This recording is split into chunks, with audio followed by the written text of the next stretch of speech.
Hey, so we're in the forest. Ta-da! So lovely up here. Good girl. And I just wanted to talk a little bit about making a behaviour the hot behaviour. Okay? So when we're talking about making a behaviour a hot behaviour, good girl. Yes. We mean ask the dog to perform that given behaviour. I'm going to sit on this tree stump. To perform that given behaviour before having access to anything that they enjoy. Okay? Down. Down. Yes. Okay? So with Maddie, we're making down the hot behaviour today because she has struggled to perform the command specifically out in the environment when she's a little more aroused, a little more distracted by the environment. Okay? I'm going to scatter feed these guys. Okay, go get your food.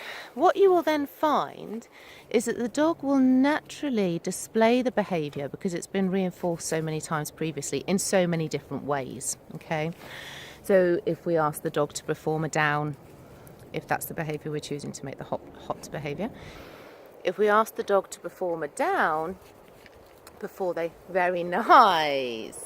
Good job. Before they are allowed to have their dinner, before they're allowed out into the garden, before they're allowed to play with their toys, before they're allowed to be released into the environment, before they're allowed fuss.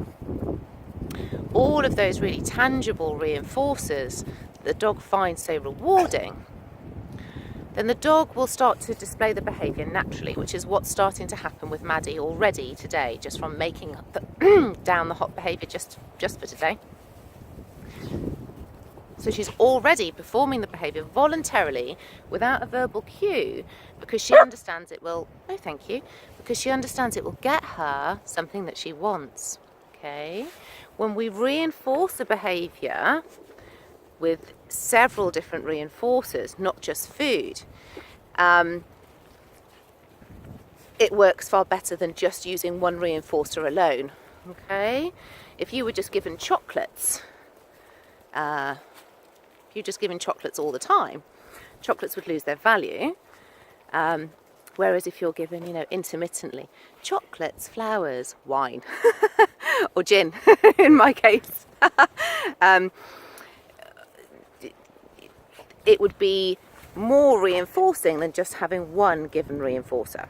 Some dogs have a real reinforcer preference, but this is why it's important to use tangible life rewards.